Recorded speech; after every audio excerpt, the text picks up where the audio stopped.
അസ്സലാമു അലൈക്കും വറഹ്മത്തുള്ള. പ്രിയപ്പെട്ട 6ാം ക്ലാസ്സിലെ വിദ്യാർത്ഥികളെ, രക്ഷിതാക്കളെ, ഇന്ന് നമ്മൾ നോക്കാൻ പോകുന്നത് നമ്മുടെ പാഠപുസ്തകങ്ങളൊക്കെ പുതിയതാണ്. അപ്പൊ 6ാം ക്ലാസ്സിലെ താരീഖിലെ 1ാം പാഠമാണ് നോക്കാൻ പോകുന്നത്. താരീഖ് എന്ന് പറയുമ്പോൾ നമ്മൾ മനസ്സിലാക്കേണ്ടത്, താരീഖിൽ ചരിത്രങ്ങളാണ് നമുക്ക് പഠിക്കാനുള്ളത്.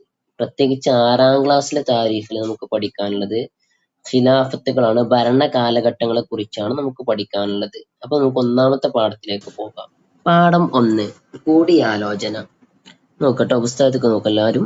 നബി സല്ലല്ലാഹു അലൈഹി വസല്ലമ തങ്ങളായിരുന്നല്ലോ മുസ്ലിം ലോകത്തിന്റെ ഭരണാധികാരി. ഇതിൽ നിന്ന് നമ്മൾ പഠിക്കേണ്ട ഒന്നാണ്, മുസ്ലിം ലോകത്തിന്റെ ഭരണാധികാരി ആരാണ്? നബി സല്ലല്ലാഹു അലൈഹി വസല്ലമ തങ്ങളായിരുന്നു. നബി സല്ലല്ലാഹു അലൈഹി വസല്ലമ വഫാത്തായപ്പോൾ സ്വഹാബികൾ ബനു സാഇദ ഗോത്രക്കാരുടെ പന്തലിൽ യോഗം ചേർന്നു. ബനു സാഇദ ഗോത്രക്കാരുടെ പന്തലിലാണ് സ്വഹാബികൾ യോഗം ചേർന്നത്. എന്തിനാണ് യോഗം ചേർന്നതെന്ന് നിങ്ങൾക്കറിയോ? അതാണ് അടുത്ത വരി പറയണേ.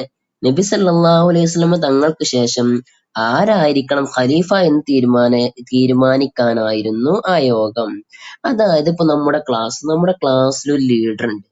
ആ ലീഡർ ഗൾഫിൽ പോയി. അപ്പൊ ഉസ്താദും കുട്ടികളും കൂടെ എന്തായി, ക്ലാസ്സിൽ ഒരു യോഗം ചേർന്നു, നമുക്ക് അടുത്ത ലീഡർ ആരാക്കണം എന്ന്. അതേമാതിരി നബിക്ക് ശേഷം അടുത്ത ഖലീഫ ആരാക്കണം എന്നാണ് എന്തായത് അവിടെ യോഗം ചേർന്നത്. അങ്ങനെ ക്ലാസ്സിൽ ഇങ്ങനെ യോഗം ചേർന്ന ചർച്ചക്കൊടുവിൽ ഉസ്താദ് ഒരു കുട്ടിനെ വിളിച്ചിങ്ങാണ്ട് പറഞ്ഞു, സൽമാൻ വിളിച്ചിങ്ങാണ്ട് അവനോട് സലാം പറഞ്ഞിട്ട് പറഞ്ഞു, സൽമാനാണ് നമ്മൾ ലീഡർ എന്ന് പറഞ്ഞു. അതേമാതിരി എന്തായി, വിശുദ്ധമായ ചർച്ചയ്ക്ക് ശേഷം പുസ്തകത്തിൽ നോക്കുക, വിശുദ്ധമായ ചർച്ചക്കൊടുവിൽ ഉമർ റളിയല്ലാഹു അൻഹു സിദ്ദീഖ് റളിയല്ലാഹു അൻഹുവിനോട് കൈ നീട്ടാൻ ആവശ്യപ്പെട്ടു. അങ്ങനെ അദ്ദേഹം കൈ നീട്ടി. ഉമർ റളിയല്ലാഹു അൻഹു ആദ്യമായി ബൈഅത്ത് ചെയ്തു.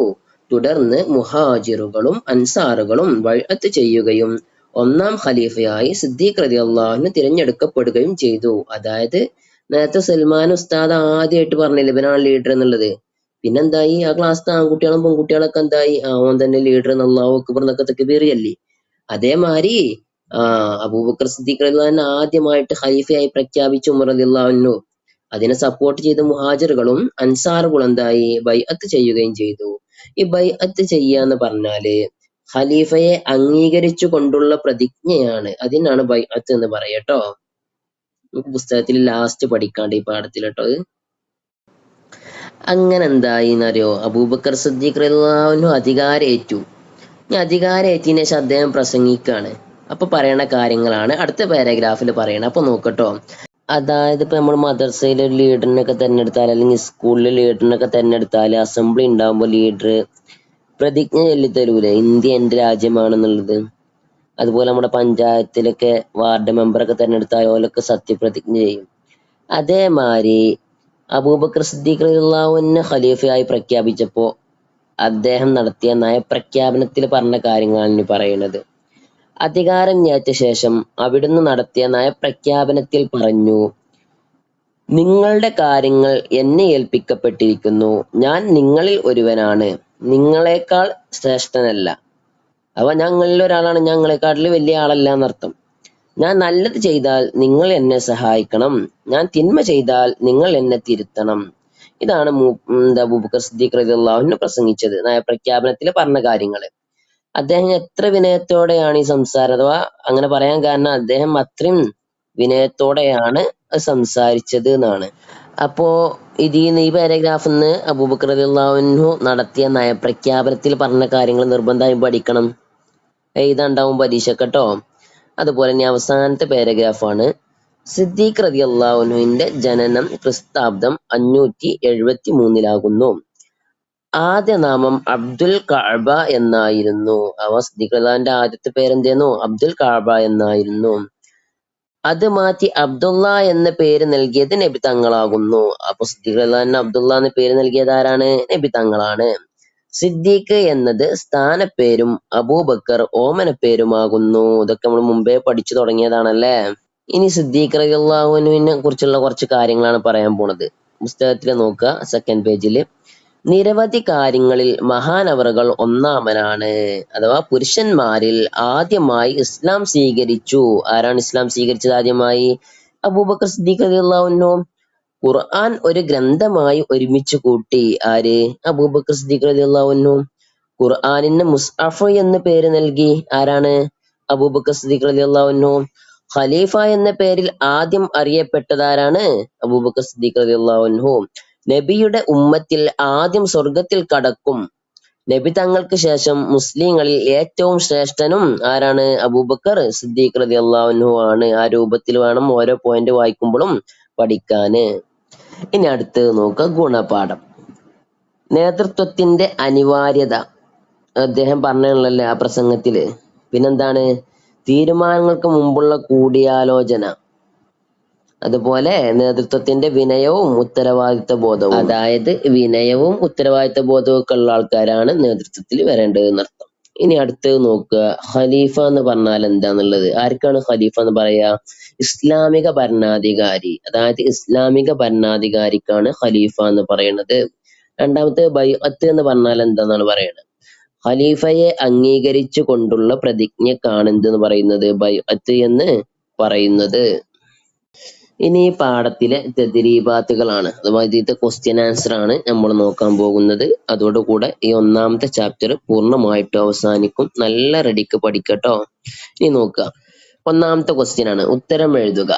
ഖലീഫയെ തിരഞ്ഞെടുക്കാനുള്ള കൂടിയാലോചന നടന്നത് എവിടെ വെച്ചായിരുന്നു? നമ്മൾ പറഞ്ഞല്ലേ, എവിടെ വെച്ചാണ്? ബനു സായിദ ഗോത്രക്കാരുടെ പന്തലിൽ വെച്ച്. രണ്ടാമത്തെ ചോദ്യം എന്താണ്? ഖലീഫയായി അബൂബക്കർ റളിയല്ലാഹുവിനെ ആദ്യം ബൈഅത്ത് ചെയ്തതാര്? ആദ്യം ബൈഅത്ത് ചെയ്തതാരാണ്? ഉമർ റളിയല്ലാഹു അൻഹു. അതിനുശേഷമല്ലേ മുഹാജിറുകളും അൻസാറുകളും ഒക്കെ ബൈഅത്ത് ചെയ്തത്. അടുത്ത ക്വസ്റ്റ്യന്, നബി തങ്ങൾക്ക് ശേഷം മുസ്ലിങ്ങളിൽ ഏറ്റവും ശ്രേഷ്ഠൻ ആരായിരുന്നു? ആരാണ്? ഇത് പാഠം വായിച്ചപ്പോ കണ്ടിട്ടില്ല എന്ന് പറയാൻ നിൽക്കണ്ട. നമ്മൾ അബൂബക്കർ റളിയല്ലാഹുവിന്റെ നിരവധി കാര്യങ്ങൾ പറഞ്ഞില്ലേ, ഒന്നാമതായ കാര്യങ്ങള്. അതിൽ അവസാനത്തെ പോയിന്റിൽ പറയേണ്ട ആരാണ്? അബൂബക്കർ സിദ്ദീഖ് റളിയല്ലാഹു അൻഹു. അബൂബക്കർ സിദ്ദീഖ് റളിയല്ലാഹുവിന്റെ 3 സവിശേഷതകൾ എഴുതാന്. നമ്മൾ ഒരുപാട് സവിശേഷതകൾ പറഞ്ഞല്ലേ, ഇന്ന് 3 എഴുതാ. പുരുഷന്മാരിൽ ആദ്യമായി ഇസ്ലാം സ്വീകരിച്ചു എന്ന്. രണ്ടെന്താണ്? ഖുർആൻ ഒരു ഗ്രന്ഥമായി ഒരുമിച്ച് കൂട്ടി. മൂന്നാമത്തത് ഖുർആനിന് മുസ്ഹഫ് എന്ന പേര് നൽകി. അങ്ങനെ ഒരുപാട് പുസ്തകത്തിൽ പറയുന്നുണ്ട്. അപ്പൊ അതൊക്കെ മനസ്സിലാക്കി പഠിച്ചു വെക്കട്ടോ. അടുത്ത ക്വസ്റ്റ്യൻ ആണ്, ഖലീഫ എന്ന് പറയുന്നു ആർക്ക്? ആർക്കാണ് ഖലീഫ എന്ന് പറയുന്നത്? ഇസ്ലാമിക ഭരണാധികാരിക്ക് ഖലീഫ എന്ന് പറയുന്നു. നമ്മൾ അവസാനം പറഞ്ഞല്ലോ പാഠത്തിന്റെ. അപ്പൊ അത് മനസ്സിലാക്കിയിട്ട് പഠിക്കട്ടോ. ഇനി അടുത്ത ക്വസ്റ്റ്യൻ ആണ്, ശരി അടയാളപ്പെടുത്താന്. സിദ്ദീഖ് റളിയല്ലാഹുവിന്റെ ആദ്യ നാമം എന്തായിരുന്നു? നമ്മളെ പുസ്തകത്തിൽ നോക്കിയാൽ കാണാം 3 ഓപ്ഷൻ ഉണ്ടാവും. അബ്ദുള്ള, അതുപോലെ അബ്ദുൽ കഅബ, അബൂബക്കർ. നമ്മൾ പറഞ്ഞു ആദ്യ പേരെന്തായിരുന്നു? അബ്ദുൽ കഅബ എന്നായിരുന്നു അല്ലെ. പിന്നെയാണ് അബ്ദുള്ള എന്നുള്ള പേര് നബി സല്ലല്ലാഹു അലൈഹി വസല്ലം തങ്ങൾ ഇട്ടത്. അതുപോലെ പിന്നെ അബൂബക്കർ എന്നുള്ള പേരെന്തായിരുന്നു? ഓമനപ്പേരായിരുന്നു. സിദ്ദീഖ് എന്നുള്ള പേര് സ്ഥാനപ്പേരായിരുന്നു. അതൊക്കെ മനസ്സിലാക്കി കേട്ടോ. പിന്നെ അടുത്ത ഒന്നാണ് ശരി ഡള്ളിയില്, നബി സല്ലല്ലാഹു അലൈഹി വസല്ലം തങ്ങൾക്ക് ശേഷം മുസ്ലിങ്ങളിൽ ഏറ്റവും ശ്രേഷ്ഠൻ ആരാകുന്നു? ഉത്തരം എഴുതുക എന്നുള്ളിടത്തും വന്ന ചോദ്യമാണ്. ആരാണ്? ഉമർ റളിയല്ലാഹു അൻഹു എന്നുള്ള ഓപ്ഷൻ ഉണ്ടാവും. പുസ്തകത്തിൽ നോക്കിയാൽ കാണാൻ പറ്റും. ഉസ്മാൻ റളിയല്ലാഹു അൻഹു ഉണ്ട്, അബൂബക്കർ റളിയല്ലാഹു അൻഹു ഉണ്ട്. ആരാണ് നബി സല്ലല്ലാഹു അലൈഹി വസല്ലം ശേഷം ഏറ്റവും ശ്രേഷ്ഠൻ ആരാണ്? അബൂബക്കർ റളിയല്ലാഹു അൻഹു. ഇനി ലാസ്റ്റ് പ്രവർത്തനമാണ്, അബൂബക്കർ റളിയല്ലാഹുവിന്റെ പ്രഖ്യാപനത്തിൽ പരാമർശിച്ച കാര്യങ്ങൾ മാർക്ക് ചെയ്യുക എന്നുള്ളത്. അപ്പൊ താഴെ ബോക്സിൽ അബൂബക്കർ റളിയല്ലാഹു അൻഹു നടത്തിയ പ്രഖ്യാപനത്തിൽ പറഞ്ഞ കാര്യങ്ങൾക്ക് ശരിയിടാനാണ്.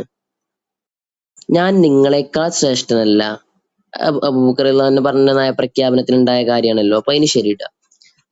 ഞാൻ അധികാരത്തെ കൊതിച്ചിരുന്നു, അങ്ങനെ പറഞ്ഞിട്ടുണ്ടോ? ഇല്ല. അപ്പൊ എന്താണ്? തെറ്റാണ്. നിങ്ങൾ എന്നെ സഹായിക്കണം. അദ്ദേഹം പറഞ്ഞില്ലേ, ഞാൻ നല്ല കാര്യങ്ങൾ ചെയ്യുമ്പോൾ നിങ്ങൾ എന്നെ എന്താവണം? സഹായിക്കണം എന്ന് പറഞ്ഞിട്ടുണ്ടല്ലോ, അപ്പൊ അതിന് ശരിയിടട്ടോ. അടുത്തത്, നിങ്ങൾ എന്നെ തിരുത്തണം. അതും അദ്ദേഹം പറഞ്ഞിട്ടുണ്ട്, അപ്പൊ അതിനും എന്താവുക? ശരിയുണ്ട്. അഥവാ അദ്ദേഹം പറഞ്ഞല്ലോ, ഞാൻ തിന്മ ചെയ്താൽ നിങ്ങൾ എന്നെ തിരുത്തണം എന്ന്. അപ്പൊ നയപ്രഖ്യാപനങ്ങൾ പഠിച്ചു വെക്കട്ടോ. അവസാനത്തെ ഒരു പ്രവർത്തനമാണ് പുസ്തകത്തിലെ, കൂടിയാലോചന നടത്തുന്നതിന്റെ നേട്ടങ്ങളും ഇല്ലാതിരിക്കുന്നതിന്റെ നഷ്ടങ്ങളും ചർച്ച ചെയ്യാനാണ്, എഴുതാനല്ല. അപ്പൊ ക്ലാസ്സിൽ ചർച്ച ചെയ്യാനാണ്. കൂടിയാലോചന നടത്തിങ്ങാണ്ട് ഒരു തീരുമാനം എടുത്താൽ അതില് പിന്നെ ഖേദിക്കേണ്ടി വരൂല.